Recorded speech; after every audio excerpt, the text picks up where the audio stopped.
Welcome to the Faith is Not Blind podcast. I'm Sarah Devonier and I'm here with Casey. Hi. Welcome to the podcast. Thank you. We're really glad you're here, especially because you're a convert to the church. Yeah. And tell us how long it's been since you got baptized. It's been in December, it will be 5 years. 5 years already. Yeah. That's amazing. Yeah. So you've been a member of the Church of Jesus Christ of Latter-day Saints for 5 years. Talk about what your religious upbringing was like then. Where were you raised and what was it like? So I kind of lived in California. Well, I did until I was about 16. And we had some religious upbringing, but not very much. It was just kind of like a Christian, non-denominational church that I would sometimes participate with. I didn't really know a lot about Jesus or religion in general. My mom had grown up Catholic and my stepdad he had also grown up Catholic, but they didn't really have a big influence for me as far as religion. And then we found our way back here, to Idaho. And it wasn't till after I had my kids that I just kind of knew there was something else besides like the earth. And there had to be a purpose for us here to be on earth. Like, yeah, I had twins, and you know that. But yeah.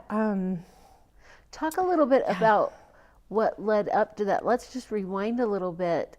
You said that your parents didn't give you a lot of religious education. No. What was it like living in Idaho where there are quite a few members of the church and you weren't a member of the church? What did that feel like? So that was a bit of culture shock for me because I had never heard of the Latter-day Saints or the Mormons in the church, and I didn't understand what it was. I remember my first day of high school here, and everybody was asking me if I was a member, and I was like, "What are you talking about? A member of what?" Yeah, yeah, I had no idea what it was, and I'd never heard of the church. So for me, it was just totally something new. And I lived with my grandparents when I came to Idaho, and they both were raised Catholic, I believe. They weren't very religious. I think we had gone to like a church over here in Rexburg by the post office. I can't even remember the name of it. We had gone there like once, but that was about as much religious upbringing that I had. Yeah. And they had missionaries come by to try to, talk to them. And I remember one time my grandpa just said, "Hey, look, I don't want to talk about religious anything. I'm not going to join your church, but will you come over? And you can come over anytime and hang out with us, whatever you would like." And so we did have missionaries at our house all the time. We even had them over for like Thanksgiving. And wow. Yeah. So you had social interactions with them, but not necessarily spiritual ones. No knowledge of it. So as you talked about, you had twins. Yes. So how old were you when you had your twins? I was 25.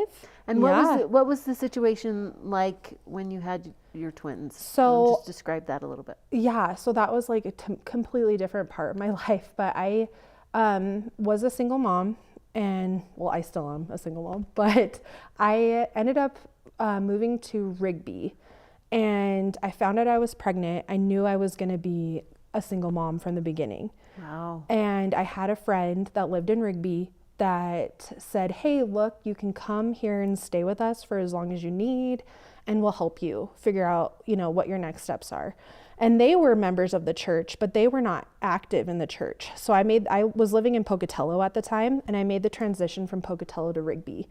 And then I had found out I was pregnant with twins, and it was a shock, but it was kind of funny because looking back now, I had some sort of a calmness or a clarity at that moment that I just knew everything was going to be okay, even though it was going to be double the work and everything. There was something telling me that everything was going to be fine. So I remember finding out and I was crying and laughing. It was like such a mixture of emotions. And so that's where I was living when I had my twins. And while I was pregnant, the missionaries and the people in their ward would come over all the time. And I didn't know anything about it. I just kind of would sneak off to my room, and I didn't understand why they were coming over, but the bishop would come over and everybody was so kind and they were always trying to include them and their family. And so one day I just started asking my friend and I was like, hey, like, what do you guys believe in? What are your beliefs? And it was after I had my twins that my questions started to progress. And I just really had a feeling like there's no way God just gave me these twins. This is such a miracle. Why do I have them? And what there has to be a heaven, there has to be a greater power. And so the missionary started coming over and giving me the lessons and started, to just invite me to church. And I really kind of struggled though, because I still had kind of what I was semi-taught growing up. They didn't, I remember my stepdad telling me like, there are no other prophets besides, these Old Testament prophets. And so I had just like a very little knowledge about it. And so I had a lot of questions for them and things that I needed to like ponder on my own. And so they had invited me to get baptized, but I delayed it. So I started taking them, I think around April when my twins were born in February, and they started coming over around April. And I think it was around June that they asked me to be baptized. And I just was like, I don't know if I am ready or if I really believe it. Like, I don't know. And it wasn't till December. It was actually around November. I called them and I was like, hey guys, I'm ready to be baptized and you need to do this. Because I was getting ready to move out of their home into my own apartment. And I was like, I want to get baptized here with my missionaries that taught me. I don't know. I didn't even understand fully why I needed to be baptized, but I just knew that I needed to do it then and there. So I got baptized. And then after that, I still struggled. I feel like I still felt a little lost and, with life's challenges, and I was struggling like raising my twins on my own. I don't have that support from their father. And, it was hard. I just didn't know why, and I was reading that chapter in the book, the second chapter, and it was like, and the Faith is Not Blind book. Yeah, in the book. And I was like, wow, it really just kind of spoke to me like the 3 stages that you go through. And you kind of in that second stage where you're kind of like, all these bad things start happening, or you feel like the weight of everything, and then you start questioning it, but in almost a negative way. Talk about complexity though. I mean, being a single woman with newborn twins, that's a lot of complexity. Yeah. Let's talk about your initial introduction to the church. How did that affect you to have people so kind to you? You're pregnant with twins and you're single. Did that sort of help usher in a more positive experience before you encountered the difficulty? I think that's really interesting that everyone reached out to you, and that might not be the case in every ward. No, it was hard because after I moved from Rigby to another ward, and it was in St. Anthony, and they tried, but at that time I was just kind of keeping my twins home. It was over the winter. I didn't want them to get sick. They were preemies. But their kindness in Rigby was so great. It really did help me. And then it was hard because I did transition from St. Anthony to Rexburg again. And then I had moved one more time. And so it was kind of bouncing around wards. And so with that, I didn't really reach out at that point. So I wouldn't say I fell away, but I definitely almost distanced myself from it. And I didn't continue on the path. And it wasn't until actually I don't know what it was. Life was really hard and I was still struggling with them and with raising my kids and figuring out where I was at. And being a single mom in Rexburg is a little tricky, especially not being married or, and being in this kind of environment here. Yeah. And it's not a bad environment, but where I was at, I made it a negative thing. I was the one that was doing that. And what helped you see that? That's a really mature attitude. Yeah. Because as you're talking about that sort of stage 2 Yeah. that you were recognizing from chapter 2 in the book, what helped you step back enough and distance yourself and say, this isn't these other people. Yeah. It's not even necessarily the situation. it's my attitude about it. How did Yeah. you recognize that? So I feel like I felt like, you know, those flies that hit the lantern and like they keep like, you know, bouncing They off the keep lantern, going but back. they keep going towards the light. That's how Yeah. I felt where I was at. I feel like I'm all over the place right now, by the way, but that's how it felt. And I just, with my attitude and with my perspective on where I was, I just felt like, wow, I really need to try something different, because what I'm doing is not helping me progress. I'm not changing. I'm not moving forward. I'm just everything is just staying the same. Yeah, So something has to change. What a great question. I mean, it's so introspective to be able to say, if things are not working and if I'm not progressing, Yeah. then I need to change something. So what do you feel like you changed the most, just maybe beyond your attitude? What changed to help you get beyond that sort of pessimistic attitude? A lot of it was my focus. And even though I was baptized, I don't know if I ever really gave it a chance and really let it into my heart to know that it was really true, and to know that my Heavenly Father was watching over me my whole life. It wasn't just until I got baptized that He was with me. And it was a conversation that I had with my aunt. And I was sitting with her one day, and I was, being pessimistic. And I was like, you know, I feel like some people in my new ward are probably judging me and looking at me like, why is she even here? You know, and she was like, you know, I'm sure there are people out there that have that, who may be doing that, but there's nothing different from you and them. And you and that person are both equally able to get the blessings of the gospel. Mm-hmm. So there is nothing that can stop you from accessing those blessings. And that to me was kind of profound, because I'm like, you know what, you're right. Like I even though my life was like this until this point, there is the atonement. I was forgiven, and I get to move forward and start fresh. So I at that point, I was like, okay, I'm going to just try, and I'm going to try to go through the temple. I'm going to just give it a shot. And then if it doesn't work, what do I have to lose? Like, so that was really what I thought and like my perspective on it. So I had talked to my bishop and, you know, told him where I was at, and we just kind of made a plan. Mm-hmm. It started with getting my patriarchal blessing, and that just that was just amazing.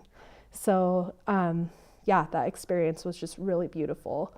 And then after I did that, it was like a month later, they were blessing the Meridian, Idaho temple.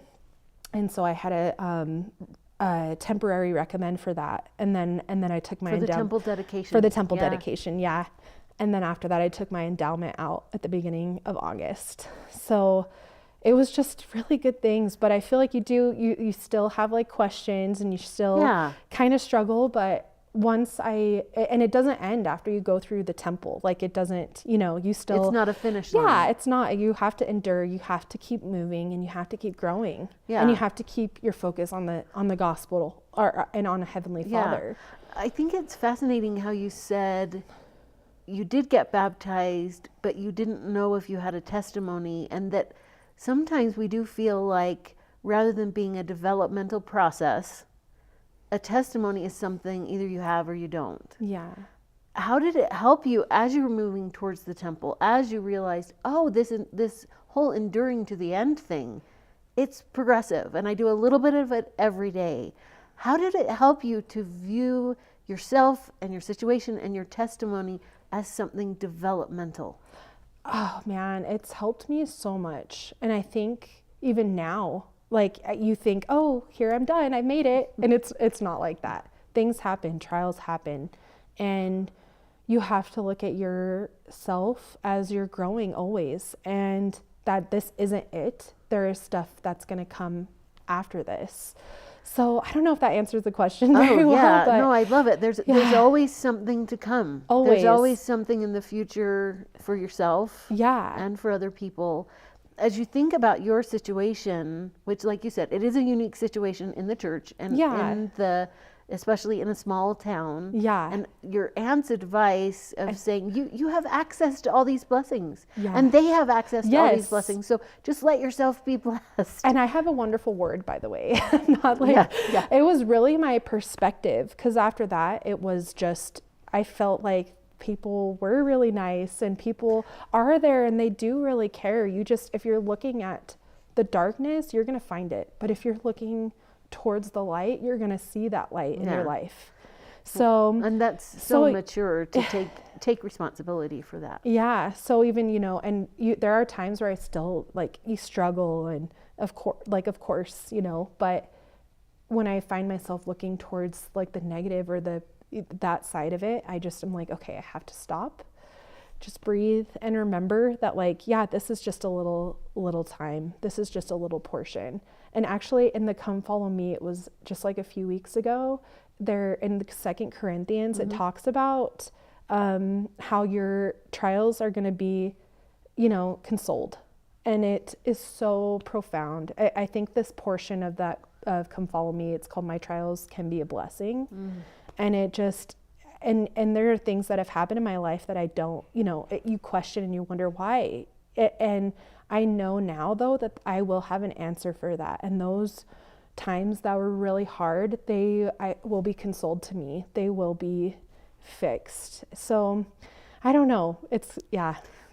And I love the idea of, like you said, you're taking personal responsibility for how you're feeling, not letting other people be responsible for how you're feeling.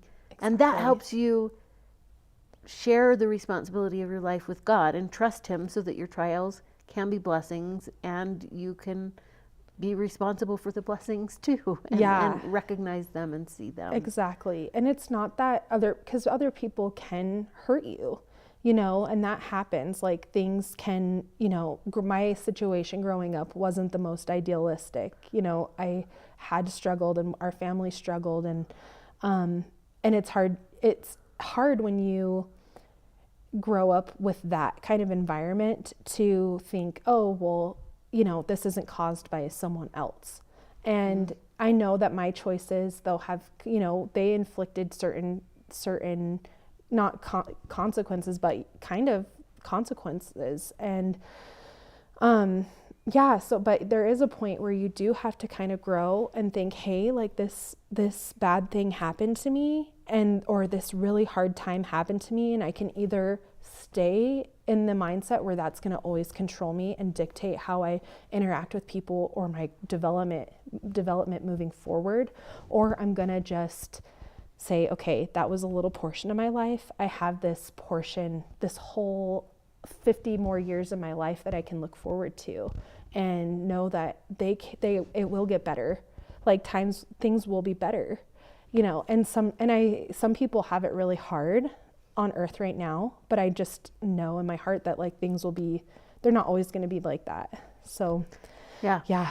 What a great lesson. Thank you so much for sharing that. And I think you summed it up perfectly. Thank you, Casey, for being here. Thank you. We appreciate your story and you being willing to share it. Thank you.